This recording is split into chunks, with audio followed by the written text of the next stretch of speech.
Okay. Open your Bibles to Exodus 18. Is that still reverbing? Do you hear that? No? Okay, good. Exodus chapter 18. What do we know about the man named Jethro? Who's Jethro? I'm not talking about from that old TV show. Who's Jethro of the Bible? Moses' pappy-in-law. Moses is what? Pappy-in-law. Pappy-in-law. Moses' dad-in-law, father-in-law. That's right. And what else do we know about him?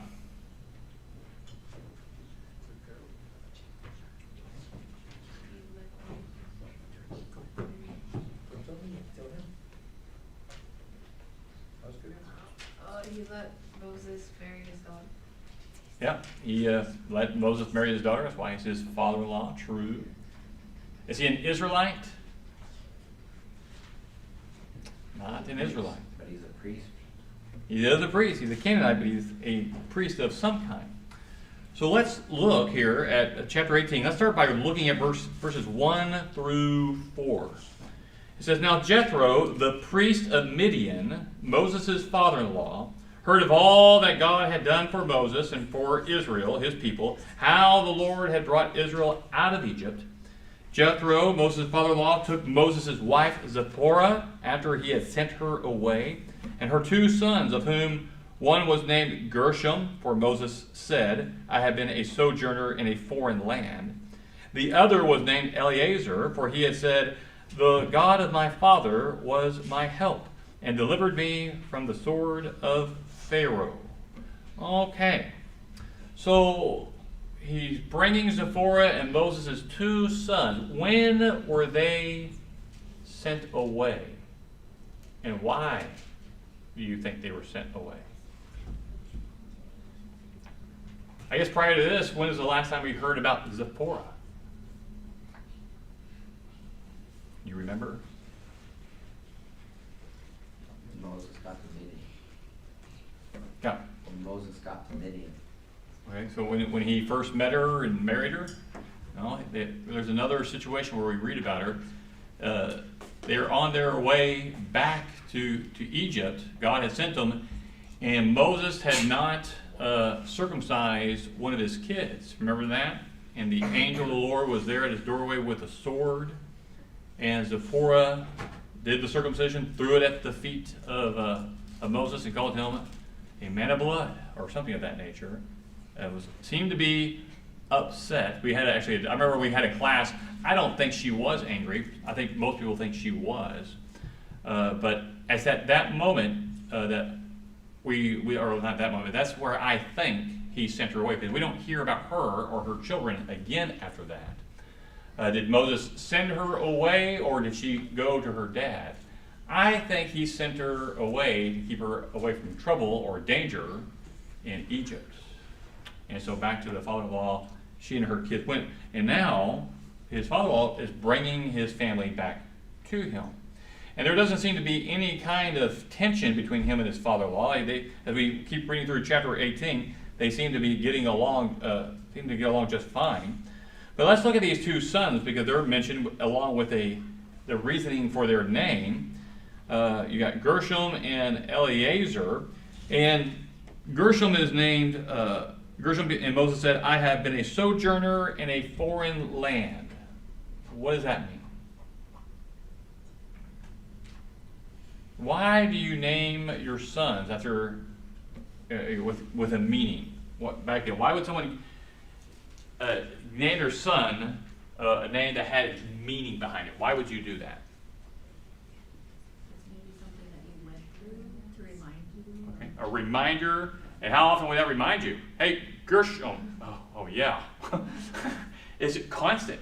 So is that something that Moses wants to keep at the forefront of his mind then? He was a sojourner in a foreign land? Seems to be. And then Eleazar, the God of my father was my help and delivered me from the sword of Pharaoh. So these are things that were important to him and meant something. He kept it the forefront of his mind. It tells you a little bit about where he was living there in Midian with Jethro. That was a place of refuge. safety for him. That's where he went. It was foreign land, but a lot of good things happened to Moses while he was there.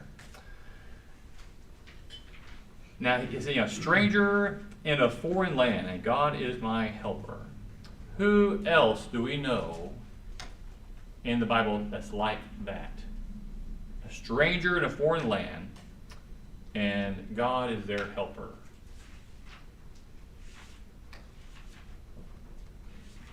Christians, right? Isn't that supposed to be us? We're strangers in a foreign land, and God is helping us in this difficult time. It's very reminiscent of us with the story of Moses and everything that they're going through with the wilderness wandering. Well, not really wilderness wanderings yet, but what they're going through, the heading to the promised land. That's us heading to the promised land. So verses 5, 6, and 7. Then Jethro, Moses' father-in-law, came with his sons and his wife to Moses in the wilderness where he was camped at the Mount of God. He sent word to Moses, I, your father-in-law Jethro, am coming to you with your wife and her two sons with her. Then Moses went out to meet his father-in-law, and he bowed down and kissed him, and they asked each other of their welfare and went into the tent. So they camped at the Mount of God. What is the Mount of God?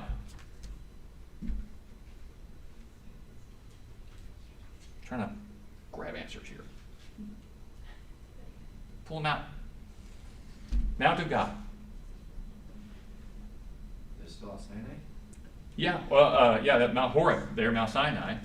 They're now being ready to receive the law. They have not received it yet. Do you remember what happens here in chapter 18 between Moses and Jethro? What's the main theme? You remember that Jethro helps him with? Dividing up people so he doesn't have to judge over everyone. Yeah, he's judging over them. They have to bring every case to Moses because they don't know. And so they don't have the law yet. And so he is helping them through this. And so, verses 8 through 12, Moses told his father-in-law all that the Lord had done to Pharaoh, the Egyptians for Israel's sake, all the hardships that had befallen them on the journey, and how the Lord had delivered them. And Jethro rejoiced over all the goodness which the Lord had done to Israel in delivering them from the hand of the Egyptians, and said, verse 10, Blessed be the Lord, that's the Yahweh term, blessed be the Lord who delivered you from the hand of the Egyptians and from the hand of Pharaoh, and who delivered the people from under the hand of the Egyptians. Now I know that the Lord, Yahweh, is greater than all the gods. Indeed, it was proven when they dealt proudly against the people. Then Jethro, Moses' father-in-law, took a burnt offering and sacrifices for God, and Aaron came with him, with all the elders of Israel, to eat a meal with Moses' father-in-law before God. So, what do we notice about Jethro's attitude here? Pretty good. Is he an Israelite? Nope. He's not a Hebrew, not an Israelite.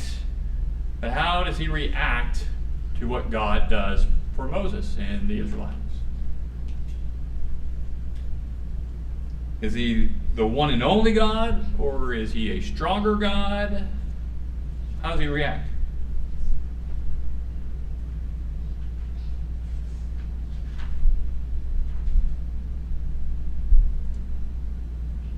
There in verse 11, now I know that the Lord is greater than all the gods.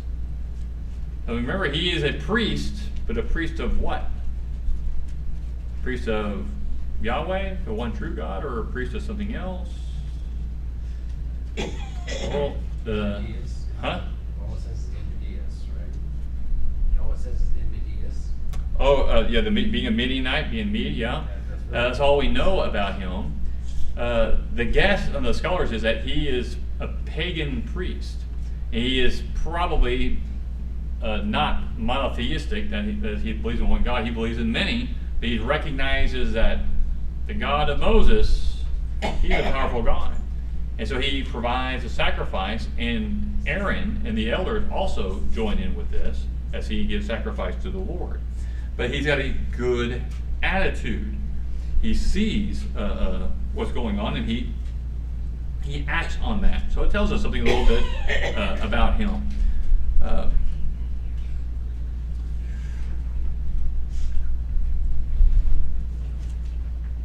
Verse we already talked about that. So, yeah, well, we won't get into that. Verses 13 through 16. It came about the next day that Moses, here it is, sat to judge the people, and the people stood about Moses from the morning until evening. And now when Moses' father-in-law saw all that he was doing for the people, he said, "What is this thing you are doing for the people? Why do you sit alone as judge, and all the people stand about you from morning until evening?" And Moses said to his father-in-law, "Because the people come to me to inquire of God. When they have a dispute, it comes to me, and I judge between a man and his neighbor, and make known the statutes of God and his laws." Moses' father-in-law said to him, "The thing that you are doing is not good."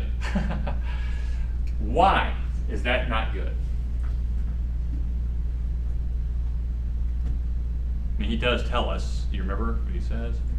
Wear him out. I'm going to wear you out. You're going to wear out the people as well. How is that going to wear him out? I've got 4 kids. How many disputes do you think I got going in my house every day? A lot of disputes. And they bring them to me, or they bring them to mom. And I feel wore out just in one day of these 4 kids. Could you imagine having millions, and everyone brings all their disputes to you every day? How long can you make it? And so Jethro, like, he sees this, and he tells them in the text, you need to select for yourselves men. Let's see what he says here. We'll start in verse 19. "Now listen to me. I will give you counsel, and God be with you. You be the people's representative before God, and you bring the disputes to God. Then teach them the statutes, the laws, and make known to them the way in which they are to walk and the work they are to do. Furthermore, you shall select out of the people able men who fear God, men of truth, those who hate dishonest gain, and you shall place these over them as leaders of thousands, of hundreds, of 50s, and of 10s. Let them judge the people at all times, and let it be that every major dispute they will bring to you, but every minor dispute they themselves will judge. So it will be easier for you, and they will bear the burden with you. If you do this thing, and God so commands you, then you will be able to endure, and all these people will also go to their place in peace." I like that he says that there in verse 23. And God so commands you. So he even recognizes, this isn't your authority or mine. This obviously falls under the authority of God. You inquire of him. If he's okay with it, do this. Is God okay with this? A little heads up, verses 24 to 27, we don't actually see Moses inquire of God. He likes the idea, and he does it. Do you think God approves of what he does here?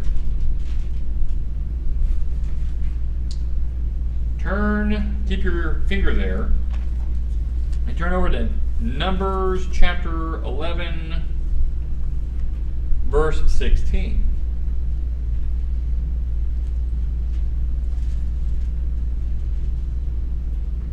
In Numbers chapter 11, starting at verse 16, it says, "The Lord therefore said to Moses, Gather for me 70 men from the elders of Israel, whom you know to be the elders of the people and their officers, and bring them to the tent of meeting, and let them take their stand there with you.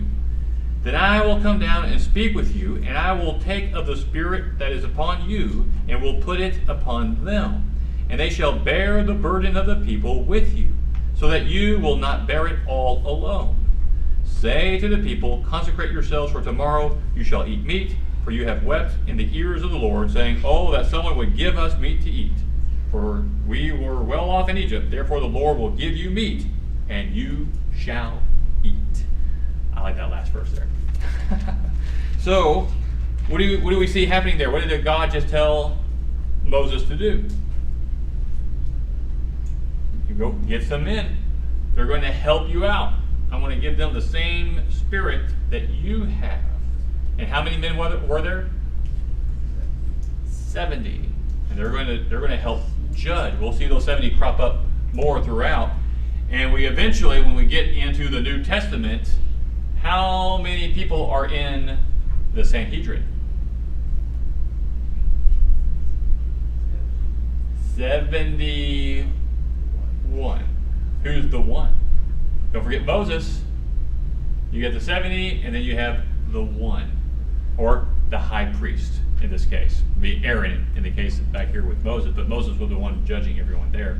But then under the Sanhedrin, you got the 70 elders, and then you have the high priest. And they kept that same idea that God gave Moses there in Numbers chapter 11. So he does and did approve of such a thing. And so you get these able men. They fear God, men of truth, men who hate dishonest gain. As a result, the people would go in peace. So we read about that in verses 17 to 23 back here in Exodus chapter 18. And again, Jethro said, ask God first. And we see Moses' humility in verse 24 where he said, that's a great idea, Jethro, we're going to do that. Note also Israel's judicial system came from a non-Israelite author who would make that up. If you're writing out your own history and just foreigner and how well do Israelites like foreigners? Do they like any foreigners at all? None. If they wrote this out themselves, would they have edited this part maybe? Or maybe glossed over it a little bit? This Mennonite priest coming, and he's the one that set up really the whole Sanhedrin idea that they were using in the New Testament times? No way. They would not like that. They never talk about that, by the way, old Jethro. but he is the one who brought the idea. God used him to bring this to Moses, to help him out and to help out the Israelites. And I think also to show, sometimes we better be careful how we judge people, how we look at them. So, Jethro comes along, the father-in-law, who likes their father-in-law? Hey, you better raise your hand, guys, your wife's here. But do they ever rub you the wrong way? No? Ever have a problem with that? I butt heads with my father-in-law now and again. Have you met Quentin Mims? Oh yeah, Quentin's a really good guy. But it just amazes me whenever I read this passage, thinking about who Jethro is, where he comes from, the impact he really has upon Moses and the Israelites. He's there, and then he's gone. And then that's it. But he's just an interesting fella. Now I wonder, when we get to heaven, are we going to see Jethro there? Will he be there? What do you think? Did the thief on the cross go to heaven? God took him. Maybe he took Jethro too. I think it'd be real neat to talk to Jethro when I get to heaven. Any other thoughts or comments about Jethro? We didn't have much time. We had to blow through that. We're already over time. That's my fault. I made it too long, I guess. Well, we'll shorten it up on Pew-Packers for next week. I'll maybe take a few questions out and make that work a little better time-wise. But look at that chapter. Take a look at when Moses first runs into him when he flees from Egypt. And some of the things he talks about and says, they reverberate all throughout the Israelites' history in the Old Testament, and it continues on in the New Testament. The things he said and did impacts them for forever after this. So he had a pretty big impact upon Moses and the Israelite nation, and God is the one, I think, sent him there for just a time as this.